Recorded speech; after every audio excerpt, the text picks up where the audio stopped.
सबसे पहले मैं दुबे जी के पास ही जाना चाहूँगा।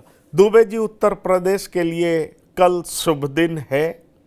बड़े एयरपोर्ट का उद्घाटन हो रहा है। उत्तर प्रदेश ही नहीं, देश के लिए ये गेम चेंजर साबित हो सकता है। कहा जा रहा है कि ये एक बड़ा ट्रांजिट पॉइंट हो सकता है और राज्य के रूप में देखें तो उत्तर प्रदेश इससे बहुत प्रभावित होगा, लाभान्वित होगा। आप इसको कैसे देख रहे हैं?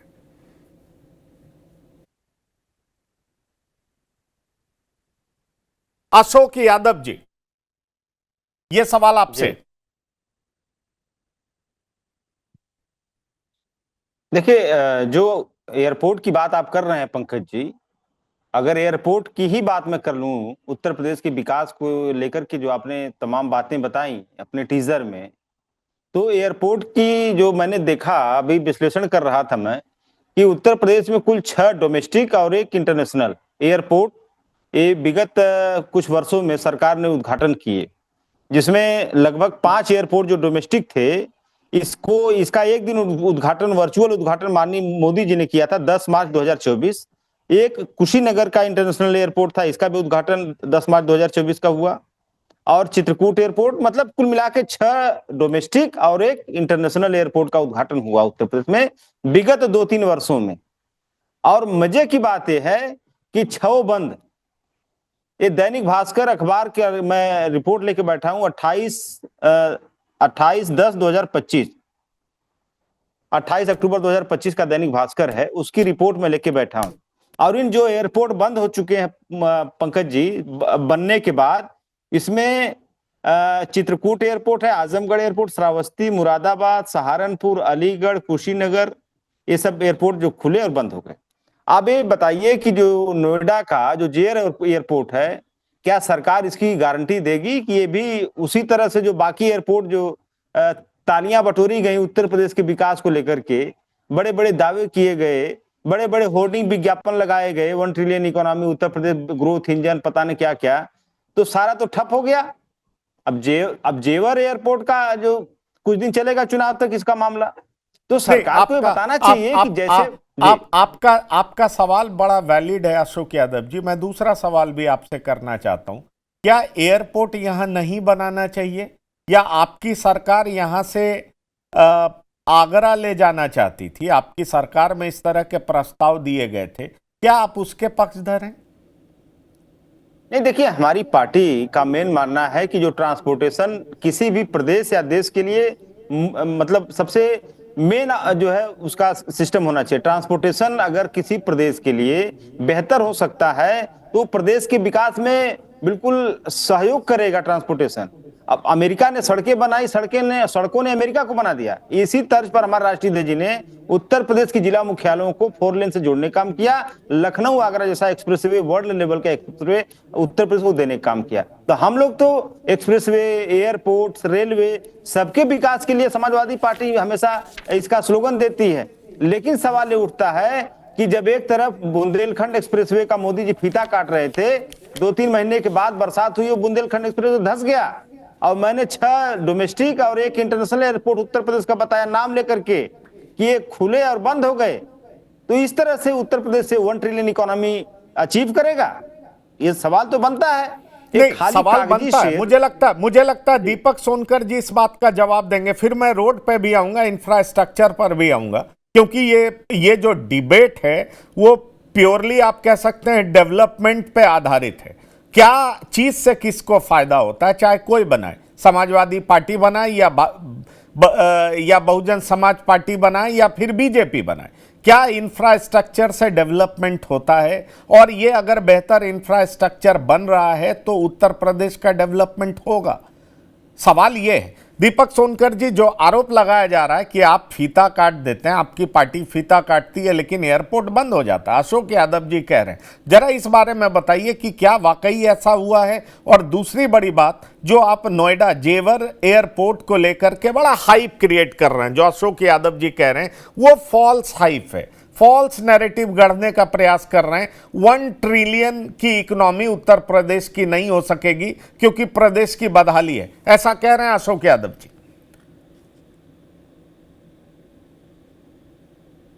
दीपक देखिए सोनकर पंकज जी, जी, आपसे पूछ रहा हूं। जी जी, आप बोले। हाँ, कि समाजवादी पार्टी का कभी उत्तर प्रदेश की जनता से विकास का कोई सरोकार नहीं रहा। ये हमने उत्तर प्रदेश में जब 2012 से 17 तक समाजवादी पार्टी की सरकार थी, वो देखा था कि उन्होंने क्या जनता को देने का काम किया और जनता को किन चीजों की जो मूलभूत सुविधाओं थी उससे हमेशा दूर रखा गया।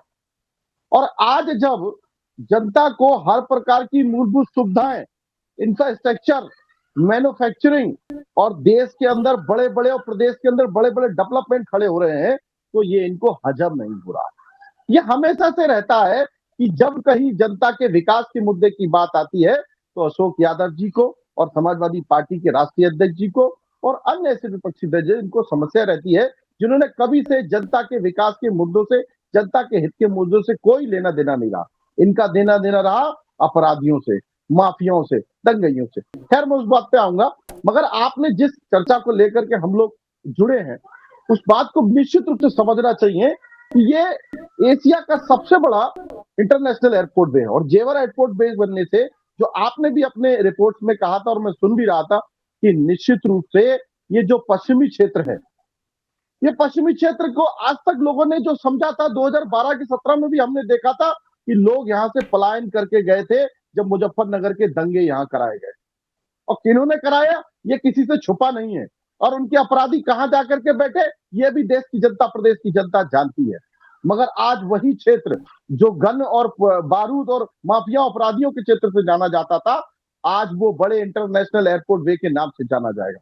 वो इंटरनेशनल एयरपोर्ट वे जहां 2.5 मिलियन माने माल कारोबार जो माल वाहक होते हैं, जिस तरीके से उनके कार्गो एयरबेस भी वहां पर आने का काम करेंगे। तो कहने का मतलब है खाली माल वाहक के साथ साथ यात्रियों का आना जाना, पर्यटन का बढ़ना, कनेक्टिविटी का बढ़ना, रोजगार का बढ़ना और एक निश्चित रूप से ये दुनिया के अंदर एक नई पहचान बनाने का काम करेगा। इस बात की जिम्मेदारी के साथ मैं कहता हूं और ये बात समझनी चाहिए कि जिस तरीके से ये आज देश की जनता इस एयरपोर्ट वेट का इंतजार कर रही थी, अभी किसी किसी बातों को हमेशा से चुनाव से जोड़ने की बात आती है। मैं ये भी चर्चा में सुन रहा था कि चुनाव आता है तभी इस प्रकार की उद्घाटन और इस प्रकार की चीजें करते हैं।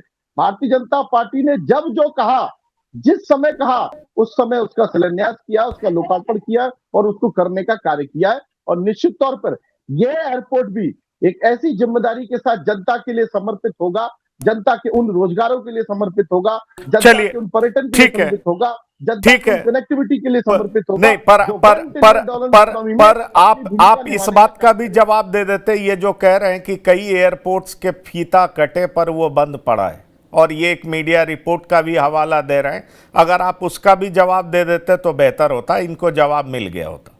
सोनकर जी। नहीं, मैंने बताया ना सर, मैंने वही कहा कि इनका कभी विकास से कोई सरोकार नहीं रहा। भाई जो एयरपोर्ट चलाए गए, लगभग किसी कहीं कोई समस्या रही तो उसका विचार किया जा रहा है। ठीक है, उन लोगों ठीक है, पर भी चिंतित हैं ठीक है, कि कहीं ना ठीक कहीं है, इसको चलाने का काम किया जाएगा, ठीक है, उनको बढ़ाने ठीक का है। काम किया जाएगा, जिनकी उड़ानें नहीं पूरी हो पाई, जहां से कनेक्टिविटी नहीं बन पाई। नहीं, चलिए वो बात ठीक है। मैं जानना चाहूंगा, राजनीतिक विश्लेषक के शर्मा जी हैं। के शर्मा जी, बहुत उम्मीद जताई जा रही है, कहा तो यहां तक जा रहा है कि यह भारत के जीडीपी को 1% बढ़ा देगा। दिल्ली, एनसीआर, आगरा, मथुरा, वृंदावन और वाराणसी जैसे शहरों को वैश्विक पर्यटन से जोड़ेगा। कहा यह जा रहा है फार्म टू ग्लोबल मार्केट, सजावटी फूल, पेरिसेबल उत्पाद का त्वरित एक्सपोर्ट होगा और बहुत फायदा मिलेगा। और इतना ही नहीं, यहां तक कहा जा रहा है कि किसानों की आय में, खासतौर पर उत्तर प्रदेश के किसानों की आय में 20 से 30% की वृद्धि होगी, क्योंकि भारत का सबसे बड़ा ग्रीन फील्ड एयरपोर्ट बना है जिसका उद्घाटन कल होगा। आप कैसे देखते हैं इसको? देखिए, निश्चित तौर पे इसमें कोई दो राय नहीं है, क्योंकि जो बहुत तरह से ये पश्चिम उत्तर प्रदेश के लिए सबसे ज्यादा है। और वहाँ पर जब चारों तरफ ग्लोबल डिस्टर्बेंस है और कल हम उद्घाटन कर रहे हैं, तो ये इस बात का भी प्रतीक है कि जो भारत विकसित विकास के लिए निरंतर प्रयासरत और विकास कर रहा है।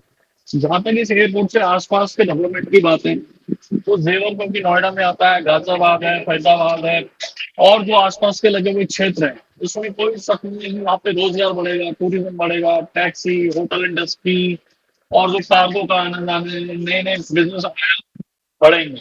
तो इसमें कोई बात है, कोई दो राय नहीं है कि किसी भी क्षेत्र में जब कोई अंतर्राष्ट्रीय स्तर का एयरपोर्ट होता है तो आसपास तरक्की होती है और कमाई के जरिए साधन बढ़ते हैं, रोजगार भी बढ़ता है। अब जैसे कि आपने कहा कि जैसे मथुरा और वृंदावन, अभी तक क्या था कि इंटरनेशनल जो टूरिस्ट आता था वो पहले पालन करता था, तो वहाँ जेवर से उसको, और मथुरा वृंदावन जैसे अभी आजकल प्रेमानंद जी भारत जी इतने पॉपुलर है तो बहुत लोग दूर दूर से आ रहे हैं। अभी जल्दी में राष्ट्रपति महोदय भी गई थी, तो बहुत सहूलियत बढ़ जाएगी। मुझे लगता है कि मथुरा वृंदावन को आसपास की चीजें बहुत तरक्की होगी और लोगों की कनेक्टिविटी बहुत बढ़ेगी। जी नहीं, मुझे लग रहा है कुछ आवाज आवाज की दिक्कत है। मैं पीसीआर से बोलूंगा आपको थोड़ा कनेक्ट करे। आपका आपके वॉइस को लेकर के कुछ प्रॉब्लम आ रही है, इको भी हो रहा है, कहीं ब्रेक हो रहा है। पीसीआर जरा इनका वॉइस देखिए। मैं नवीन दुबे जी के पास जाना चाहूंगा। नवीन दुबे जी, प्रदेश के इतिहास, प्रदेश के भविष्य को अगर हम देखें तो ये बड़ा कदम है, आप ये मान रहे हैं? क्योंकि कहा जा रहा है कि गेम चेंजर साबित होगा। बहुत बड़ा कदम है ये, पश्चिम यूपी पे सीधा असर डालेगा। कहा यह जा रहा है बहुत बड़ा रोजगार क्रिएट करेगा। 50,000 से अधिक प्रत्यक्ष रोजगार सृजित होंगे तुरंत। और उसके बाद कहा जा रहा है कृषि, transport, supply chain, MSME, hotel, पर्यटन जैसे सेक्टर्स में 5 लाख से अधिक अप्रत्यक्ष रोजगार के अवसर पैदा होंगे। और ये लंबी अवधि में 40-50 लाख तक पहुंच सकता है। तो रोजगार के हिसाब से देखें, जीडीपी के हिसाब से देखें, किसानों की आय के वृद्धि के हिसाब से देखें, तो अगर हम मोटा मोटी जो बड़े सूचकांक हैं, जो बड़े इंडिसेस हैं, उसको अगर हम देखें तो वो देख करके तो लगता है कि वारा न्यारा हो जाएगा। बहुत बड़ा कदम सरकार ने उठाया। पंकज जी देखिए, ऐसा है, पहली चीज तो ये है कि विकास कहीं भी होता है उसका स्वागत किया जाना चाहिए और मैं समझता हूँ सब कर रहे हैं। अब इस विकास की पटकथा के पीछे किस किस की भूमिका रही? देखिए, ये सबसे पहले 2001 में जब माननीय राजनाथ सिंह जी उत्तर प्रदेश के मुख्यमंत्री थे, तब ये योजना पेपर्स पर उतरी, प्लानिंग स्टेज में आई। उसके बाद फिर 2012 से 2017 के बीच में अखिलेश यादव ने इसको इनिशिएट किया और उसके बाद केंद्र में यूपीए की सरकार के तुरंत बाद भारतीय जनता पार्टी की एनडीए की सरकार आ गई और उस सरकार ने कहा, ये लॉजिक दिया था कि भाई 150 किलोमीटर के दायरे में एक दूसरा इंटरनेशनल एयरपोर्ट नहीं हो सकता है, लिहाजा वो योजना धराशायी कर दी गई। उसके बाद योगी जी आए और योगी जी ने फिर उसको आगे, कोऑर्डिनेशन दोनों गवर्नमेंट का अच्छा था आपस में, एक ही पार्टी की सरकारें थी, तो वो आगे बढ़ा, वो योजना परवान चढ़ी, स्वागत योग्य कदम। अब प्रश्न इस बात का है कि जिस तरीके के सब्जबाग दिखाई जा रहे हैं, जिस तरीके की परिकल्पनाएं की जा रही है कि इतना सा रोजगार सृजित हो जाएगा, इतना ये हो जाएगा, इतना वो हो जाएगा, मेरा एक प्रश्न और है, पश्चिमी उत्तर प्रदेश की अगर इतना ही भला आपको करना था, तो जो पश्चिमी उत्तर प्रदेश का आदमी इलाहाबाद तक अपने हाई कोर्ट के मुकदमे लड़ने के लिए जाता है, यहां पहले तो आप प्राथमिकता के आधार पर एक हाई कोर्ट की बेंच दे देते, उसके लिए सरकार को न सुनाई देता है न दिखाई देता है। अब आप एयरपोर्ट की बात कर रहे हैं, मुझे एक चीज समझ में नहीं आ रहा, ये कहा जा रहा है कि साहब यहाँ से अब फ्रेश फूल एक्सपोर्ट होंगे, बहुत आसानी हो जाएगी, तो दिल्ली क्या बहुत ज्यादा दूर है? यहाँ से 60-65 किलोमीटर की टोटल दूरी है दिल्ली एयरपोर्ट की यहाँ से। तो अगर आप यहाँ से अब कर पाएंगे, दिल्ली से नहीं कर पा रहे, तो उसके क्या कारण थे? या दिल्ली से कार्गो विमान नहीं जाते हैं, दिल्ली में कार्गो की व्यवस्था नहीं है? ऐसा तो नहीं है। तो ये जो सब्जबाग आप देख रहे हैं, मुझे लगता है ठीक है, आपने एक अच्छी योजना को मूर्त रूप दिया, लेकिन शहरी भारत के अलावा भी इस देश के अंदर ग्रामीण भारत बसता है। उस ग्रामीण भारत के लिए आपने कौन सी योजना लेकर आए हैं? आप सारी योजनाएं लेके आ रहे हैं नोएडा के ऊपर, सारी आप चीजें नोएडा में ले आइए। नोएडा में पर पर्सन है, पर एक्टिव पीपीएच जो होता है वो ऑलरेडी 1.5 गुना और 2 गुना हो चुका है। आप लोग यहाँ शिकार हुए ऐसी ही योजनाओं के चलते, तो शिकार हुए लोग, फ्लैटों में पैसा लगा दिया, उनको फ्लैट आज तक मिले नहीं है, सरकार ने कोई ऐसा ठोस कदम उठाया नहीं, बिल्डर आसानी से दिवालिया होते रहे, प्राधिकरण भ्रष्टाचार करता रहा, उसके बाद आप अपनी वाहवाही कर रहे हैं, फिर ठोकते रहिए, क्या दिक्कत है उससे? प्रश्न इस बात का है कि आगरा में ऑलरेडी एक डोमेस्टिक एयरपोर्ट है, मथुरा के लिए आगरा 55 किलोमीटर की दूरी है, नोएडा से अब एक्सप्रेस वे जब से ये बना है उससे हार्डली 1 घंटे की दूरी रह गई, दिल्ली से भी लगभग 1.5 घंटे की दूरी है। तो यहां आपने इंटरनेशनल एयरपोर्ट दिया, मैं समझता हूं कि आप अगर पूर्वांचल में बिहार और उत्तर प्रदेश के बॉर्डर पर एक बड़ा इंटरनेशनल एयरपोर्ट देते। दूसरी चीज आती है, आपने बहुत सुंदर एक्सप्रेस वे बनाया, मैं तारीफ कर रहा हूं भारतीय जनता पार्टी की कि आपने पूर्वांचल एक्सप्रेस वे दिया, आपने बुंदेलखंड एक्सप्रेस वे दिया। उस बुंदेलखंड एक्सप्रेस वे के आसपास अगर आप क्लस्टर इंडस्ट्री को बढ़ावा देते, आपने तो ग्रामोद्योग, कुटीर उद्योग, कृषि उद्योग सब खत्म कर दिए। अरे उनको भी तो बढ़ावा लाइए, केवल एयरपोर्ट बना देने से विकास नहीं हो सकता है। विकास के लिए जब तक आप पर कैपिटा इनकम बढ़ाने पर ध्यान नहीं देंगे, ग्रामीण भारत की आमदनी बढ़ाने पर ध्यान नहीं देंगे, तो कैसे चलेगा। मैं अभी एक चर्चा कर रहा था, मेरे तमाम इटावा के मित्रों से मिला। इटावा देखिए मेन दिल्ली हावड़ा लाइन पर स्थित है, बंबई के लिए सीधी कनेक्टिविटी है, शेरशाह सूरी मार्ग वहां से गुजरता है NH2, बावजूद उसके विकास से वंचित है भाई। क्यों नहीं आप वहां के ऊपर विकास करते हो। बंजर जमीनों में अगर आप देखें तो बुंदेलखंड से लेकर और इटावा तक और उसराहार तक, जो जगह का नाम उसराहार पड़ा हुआ है कि वो केवल बंजर जमीनों का क्षेत्र है। आप उद्योग वहां क्यों नहीं लगाते हैं। आप एथेनॉल के प्लांट वहां लगवा सकते हैं। कम से कम आप जब देखिए एक एक शहर को चिन्हित करिए, 20-20, 25-25, 50-50 हजार लड़कों को अगर रोजगार मिलेगा तो आपकी पर कैपिटा इनकम प्रदेश की भी बढ़ेगी, देश की भी बढ़ेगी। तो आप जो कहते हैं कि हम 5 ट्रिलियन इकोनॉमी होने जा रहे हैं और 6 ट्रिलियन इकोनॉमी होने, वो इकोनॉमी आप तब हो पाएंगे, आपकी पर कैपिटा इनकम तो बहुत नीचे है। आप इकोनॉमी की बातें करते हैं, आप जब इकोनॉमी की बात करते हैं तो आपको पर कैपिटा इनकम को भी ध्यान में रखना पड़ेगा। ये प्रति व्यक्ति आय क्या है हमारे यहाँ, लोग कितने भुखमरी का शिकार हैं। पर दुबे जी अरे श्रीमती जी कुछ तो सस्ता लो। नहीं श्रीमान जी, सब बढ़िया लो। इसमें क्या खास बात है। थोड़े में ज्यादा स्वाद, यही तो है इसकी खास बात। क्या स्वाद है अरे मेरे राजा, राजा और मसाला। अब छोलिया हो या लोबिया, सफेद चने या काले चने, सबको मजेदार बने। MDH